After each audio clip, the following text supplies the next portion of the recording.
මෙම දිනවල විශේෂයෙන් මීට දින කීපයකට පෙරත් විශේෂයෙන් සමාජ මාධ්‍ය සහ අන්තර්ජාලය හරහා ඇතැම් මහජනතාව ඉතාමත්ම අසාධාරණ ලෙස රැවටීමට භාජනය වූ අවස්ථා බොහොමයක් තියෙනවා.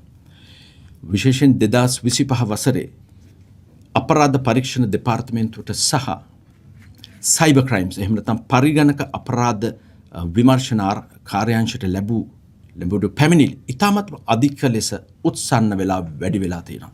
ඒ නිසා මේ පිළිබඳව 2026 වසරේදී විශේෂයෙන් පොලිස්පතිතුමාගේ ඍජු අධීක්ෂණය යටතේ සැලසුම් සහගතව පරිගණක අපරාධයන් සඳහා ප්‍රවිෂ්ට වෙන්නෝ අපරාධකරුවන් අපි කියන ස්කෑමර්ස්ලාට විරුද්ධව ක්‍රියාත්මක කරන්නට විශේෂ සැලසුමක් පොලිස්පතිතුමා විසින් විශේෂයෙන් පරිගණක අපරාධ විමර්ශන කොට්ටාශය සහ අපරාධ පරීක්ෂණ දෙපාර්තමේන්තුවට දැනුවත් කරලා තියෙනවා.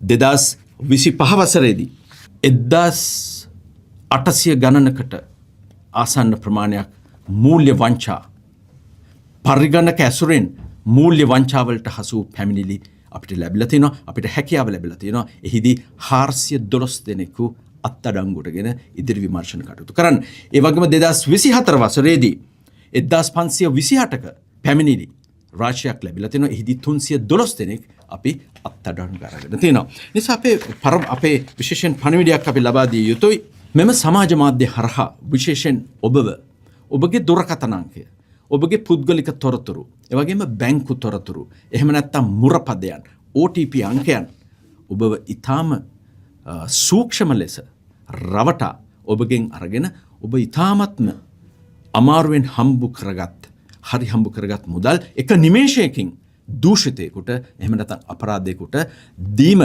වැළැක්වීම තමයි මේ ශ්‍රී ලංකා පොලිසියේ මුඛ්‍ය පරමාර්ථය. එහෙනම් ඔබ කළ යුත්තේ මොකද්ද? ඔබ කළ යුත්තේ පළමුවෙන්ම ඔබට සැකසහිත දුරකථන අංකයක් කරහා ඔබව සම්බන්ධ කර ගැනීමට යම්කිසි පාර්ශවයක් යම්කිසි පුද්ගලෙක උත්සාහ කරන්නේ නම් ඒ පිළිබඳ ඔබ කලබල නොවි එම අංකය පිළිබඳ සටහනක් කර ඔබට හැකියාව නම් ඒ පිළිබඳ ස්ක්‍රීන් ෂොට් එකක් අරගෙන ඒ රෙකෝඩින් එක වීඩියෝ කරලා එහෙම නැත්නම් ඒ රෙකෝඩින් එක සේව් කරලා ඔබ බහරේ තබා ගන්නටත් දෙවනුව ඔබ විසින් ඔබගේ බැංකුවල පවතිනා වූ ගිණුම් తాවකාලිකව නතර කිරීමටත් ඔබට පුළුවන් බැංකුව හා සම්බන්ධ වෙන්න. ඒ වගේම අපිට පුළුවන් ඔබගේ බැංකු ගිණුම් වල ආරක්ෂිත වෙබ් අඩවියක් හරහා ඔබට ආරක්ෂා කිරීමේ මුරපදයක් තබා ගන්නට පුළුවන් කිසිම කෙනෙකුට ඔබගේ ගිණුම් අංක වලට නොපැමිණෙන ආකාරයට. ඒ වගේම අපි විශේෂයෙන් මහජනතාවට මතක් කරනවා මෙම සමාජ මාධ්‍ය හරහා වින්දිතයන් බවට මේ වන විට පැමිණලා තියෙන විශේෂයෙන් වයස්ගත දෙමව්පියන්. ඒ වගේම සමාජ මාධ්‍යයට නවකයන් ලෙස අවතීර්ණ වූ චරිත. ඒ වගේම මේ පිළිබඳව විශේෂයෙන් තරම් උනන්දුවක් නොදක්වන පරිගණක පිළිබඳ දැනුමක් නොමැති අය සම්බන්ධයෙන් ටාගට් කරලා මෙම විශේෂ සමාජ මාධ්‍ය හරහා ඔබගේ මුදල් සූරාකෑමට ලක් කරන්නට පිරිස සූදානම්ව ඉන්නවා. ඒ නිසා ඔබ කලබල විය යුතු නොවේ. ඒ නිසා ඔබගෙන් කප්පම් මිල්ලන්නට කිසිම කෙනෙකුට අයිතියක් නැත. ඔබ විසින් හරි හම්බ කරගත් මුදල් කිසි කෙනෙකුට නිමේෂයකින් දීමට ඔබට අවශ්‍ය නැත. ශ්‍රී ලංකා පොලිසිය මේ වන විට ඊටාම පැහැදිලිව සූදානමින් සිටිනවා ඔබට උදව් කරන්නට. ඒ වගේම ඊටාමත්ම වැදගත් අවස්ථාවක් අපිට කියන්නට අවශ්‍යයි.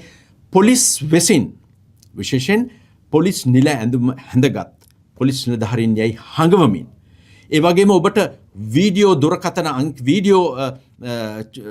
දුරකථනයකින් වීඩියෝ ඇමතුමකින් නිල ඇඳුම හැඳගත් පුද්ගලයෙකු යයි පවසා ඔබව අසාධාරණ ලෙස රැවටීමට පත් කර ඔබගෙන් වංචා කරලා මුදල් ලබාගත් අවස්ථා අපිට මේ වන විට වාර්තා වෙලා තියෙනවා. නිසා ඉදිරියේදී නිල ඇඳුම වේවා පොලිස් නිලධාරියෙකු වේවා ඕනෑම පාර්ශ්වයක් ඇතැම් අය ප්‍රසිද්ධ නම් වලින් ප්‍රසිද්ධ චරිත වලින් එහෙම නැත්නම් ප්‍රසිද්ධ ආයතන හරහා ඔබගේ මුදල් ගන්නට උත්සාහ කරන්නට පුළුවන්. නිසා ඔබ කලබල වෙන්නට අවශ්‍ය නැහැ. ඔබට මේ සම්බන්ධයෙන් පැමිණිලි කිරීම සඳහා මම දැන් දුරකථන අංක කීපයක් මීට පෙරත් අපි සමාජගත කළා. නමුත් මේ අසාධාරණ ලෙස සමාජ මාධ්‍ය හරහා අන්තර්ජාලය හරහා ඔබ රැවටීමකට පත්වීම පිළිබඳ අපි ඉතාමත්ම අවධාරණයෙන් කටයුතු කරන නිසා නැවතත් එම දුරකථන අංක මම ඔබට දැනුම් දෙන්නම්. ඒ අනුව අපරාධ පරීක්ෂණ දෙපාර්තමේන්තුවේ විශේෂයෙන්